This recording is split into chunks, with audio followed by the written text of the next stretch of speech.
tear yourself apart, and you just have to be secure.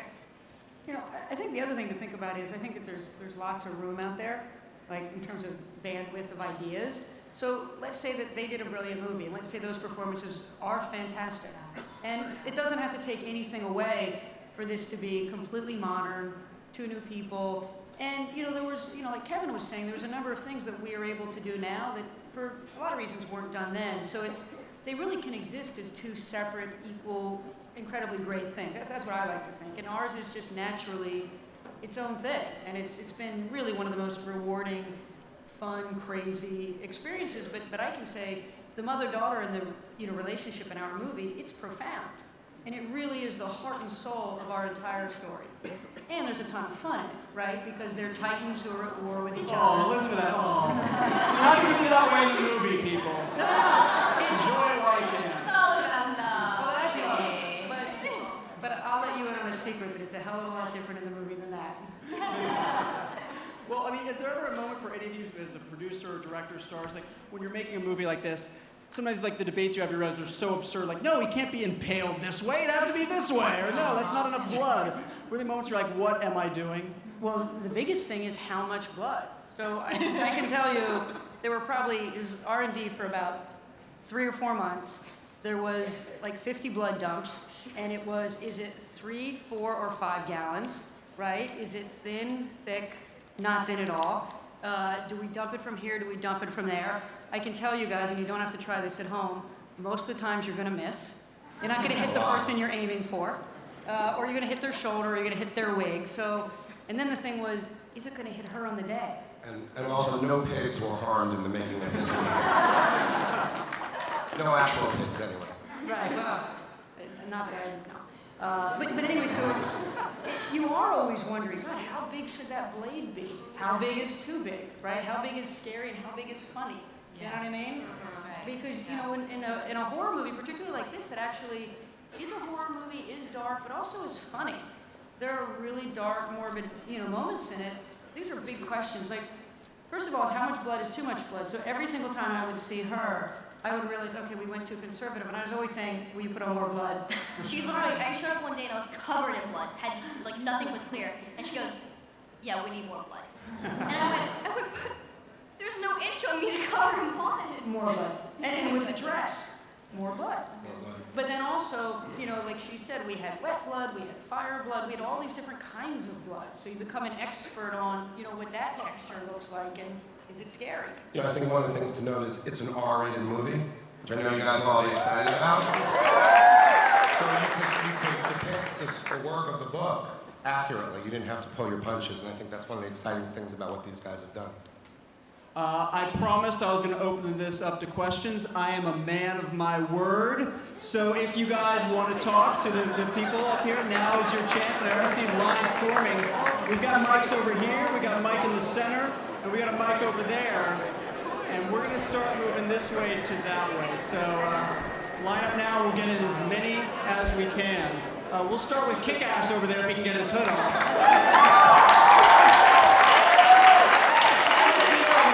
This one might be for Chloe. That's just a guess. What gives you that idea? Yeah, this one is for Chloe. You're psychic. So I'm a huge Kick-Ass fan, obviously. Huge fan of Carrie too, horror movie, buff. So really excited for that, but I have a question for Chloe, and just a little lead up to the question. Me and Hit Girl here, we're actually on the cover of Kick-Ass 2, the comic book. Like, our costumes are on the cover of that. And last week, I got a call, and I'm actually going to be in Kick-Ass 2. Oh, you got it. Yeah. Thank you. I almost didn't make it to this because I have to fly out on Monday to, I won't say where the set is, but to the set. Now you're bragging. Now you're bragging. Really quick.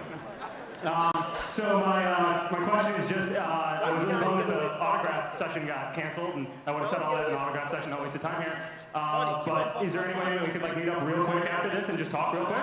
Be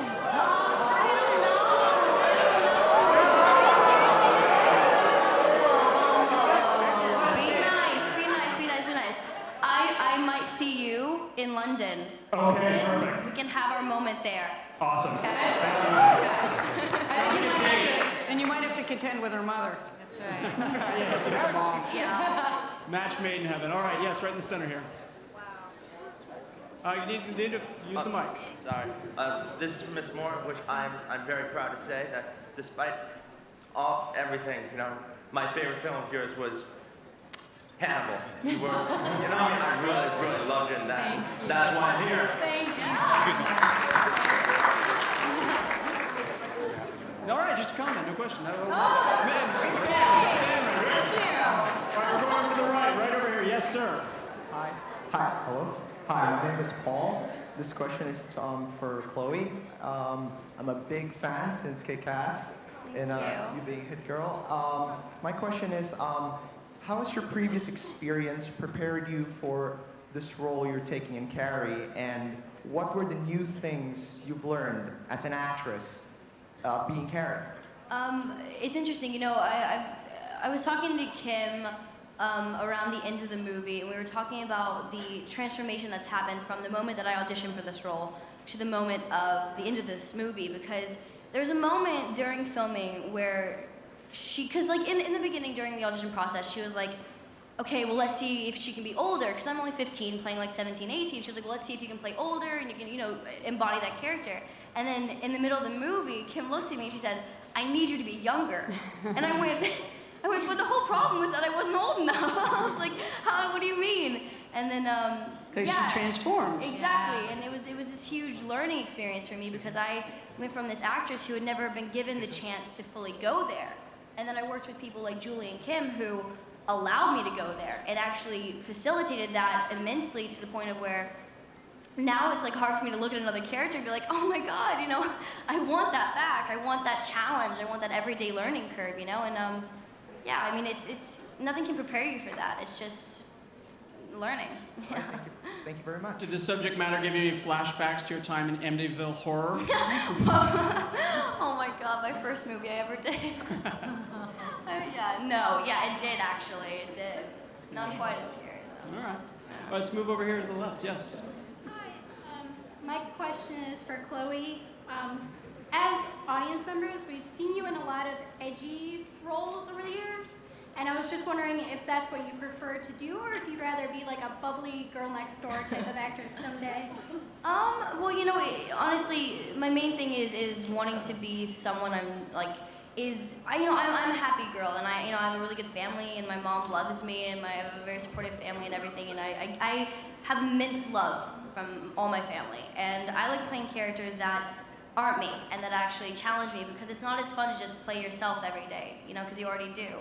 So yeah, I mean, I guess a lot of my movies do fall into the darker genre, but that's just because I guess it's things that I am more gravitated to, and it's roles that I like doing more and that actually challenge me and make me happy. And that's pretty much, I don't exactly look for a genre and go, I want that one. Yeah. Awesome. Thank you. Thank you. Yes, center aisle. Hi, Kim. So glad that a female director is taking on a blockbuster. We need more of that.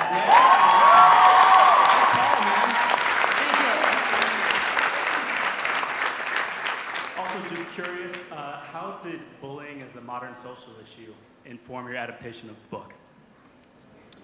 Well, like I said, I'm very character and story driven. So I fell in love with Carrie, right, who she was and what she was going through and all these relationships, and really wanted to bring that to life and saw the fun in that.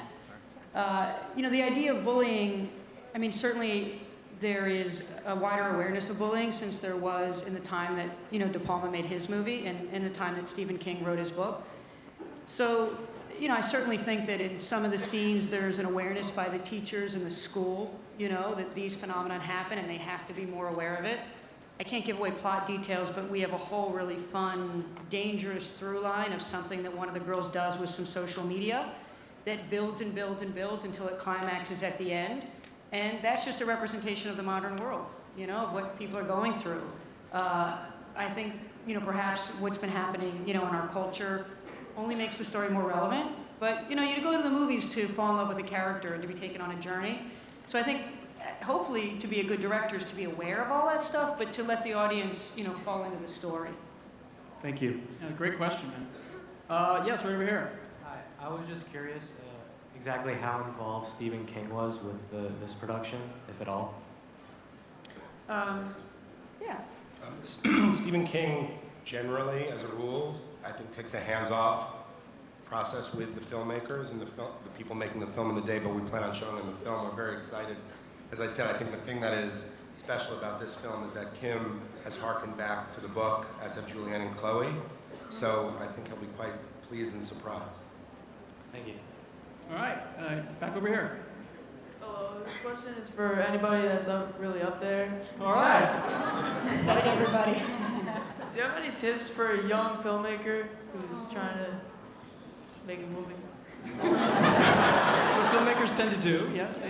You know, my thing is just really, really find a character that you're absolutely wildly passionate about and a story that you absolutely love and get as inside of it as you can. You know, in addition to all your passion, like know your craft. Because, you know, I look at these two, you know, look at this guy and everybody. If you're going to do any good work, you know, in our business, you have to have the great passion, but you have to know what you're doing. So that was a great question, man, because if you don't know, ask, right? Like, great question. And don't take no for an answer. Yeah. That's the most important thing. Thank you. Thanks, I just heard that. Yes, right here, center up. Hi, I was also wondering about the idea of bullying and that's how that informed your movie.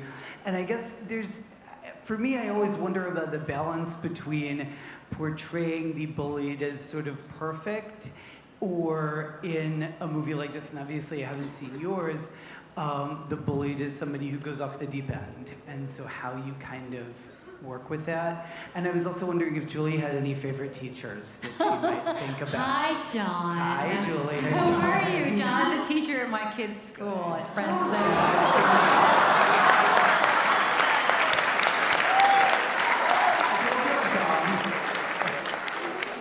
Do you know what? I don't know if any of you have read Stephen King's book on writing.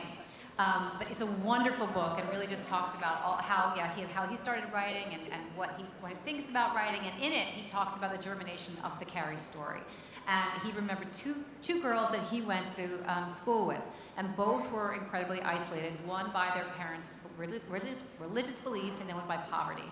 And he talked about the repercussions of that, how isolated they were in school, how it continued into their adult lives. And sadly, neither one of them lived very long. But he took this really kind of big, important idea about social marginalization and put it in Carrie as an entertainment.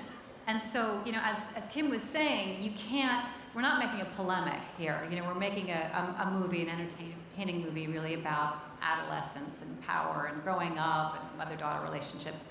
But in it, we're reflecting something that does happen in society and happens in schools. And like you said, I think very accurately, John, these people are flawed. And that's really important. You're seeing a very flawed mother. You're seeing students, high school students who are confused and conflicted. You see a girl, you know, Sue Snell, who tries to do better and oddly ends up making everything worse. But I think that one of the great things about Stephen King and about this story is that it allows us to participate in many different ways and sort of reflect on it rather than actually come up with an answer. But you bring up a really great thing, which is when you're developing a character, no, you don't want the person who's going to get, say, hurt in the beginning, Carrie, to be perfect and to be all innocent. I mean, she has to be complicated, so you're engaged. Right. But also, you know, like Julianne said, it's like, well, the mother has her flaws, but also Sue Snell makes the wrong decision. And then Chris, the girl who's perpetrating it, you actually have to find the other side of her, which is where's her vulnerability, where's her innocence, and why does she keep doing it? Yeah. That was one of the biggest questions that we looked at from the beginning, and we're like, how does this girl who starts throwing tampons graduate, right, to killing a pig and dumping pig's blood? And the only way you can keep the character active is if she has a whole other side to her. So they all need to be dimensional. And then you're pulled into the story, and that's more what life is like anyway, you know. Well, it's what we have to find with the kids in schools, Right. too. You can't see a, quote, bully as somebody who's completely evil. No, exactly. No, and they might be, but that's pretty rare. But right, you want to see, no, there are kids. There's usually a reason for it. Yeah, but you want to be, and also you want to go on the journey and see why it keeps escalating. Otherwise, the movie kind of stops. Are you guys as freaked out as I am? We basically just had a parent-teacher conference. That's It right. reminds me of, like,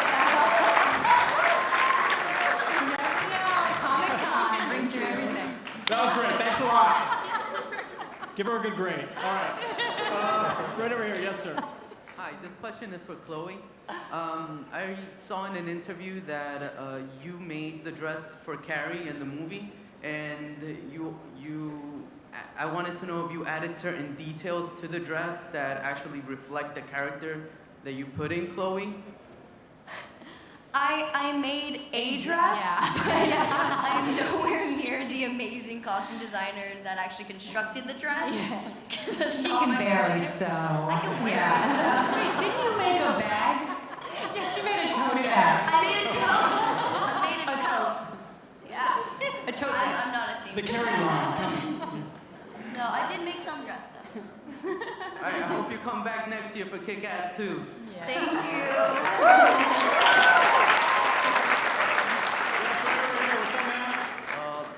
I have 3 questions. Pushing your luck already.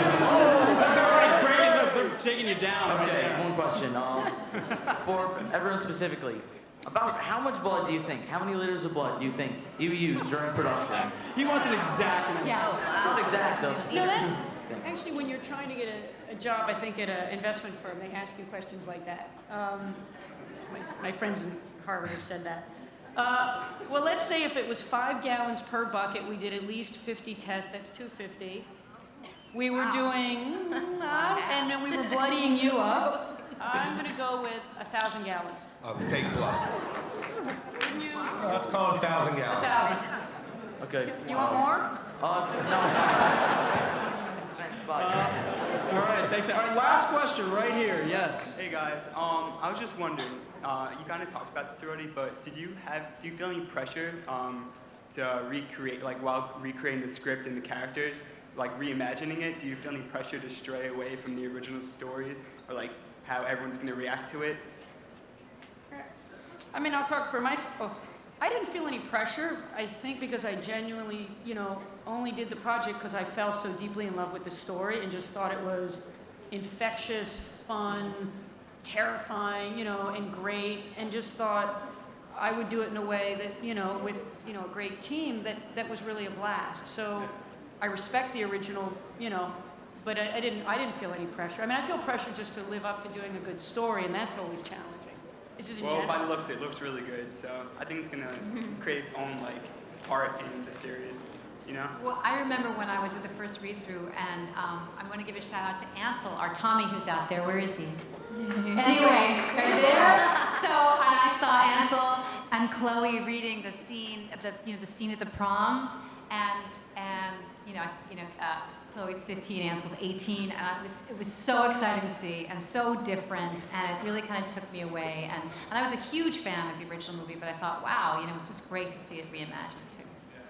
All right, thank you. It's an important thing to know is that, remember, the story is really about teenagers to some degree. So we talk a lot about the original movie, and there's a great nostalgic audience for it, but it's depicting the life and times of these kids who are experiencing it, and hopefully it'll be a metaphor for what kids are going through today. And I think that broadens the audience for everybody and makes it a richer experience that speaks to 2012, 2013, and isn't just a nostalgia trip. So you sort of have a little bit of everything in this movie.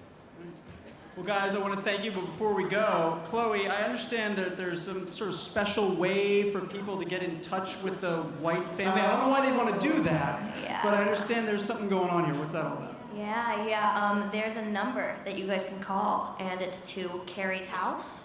And depending on who you call, at what time, you either get Julianne, Margaret, or Carrie. It's just do it. It's fun. Yeah. See the phone number's up on the screen. Call Write it. down. Call it. It's Do fun.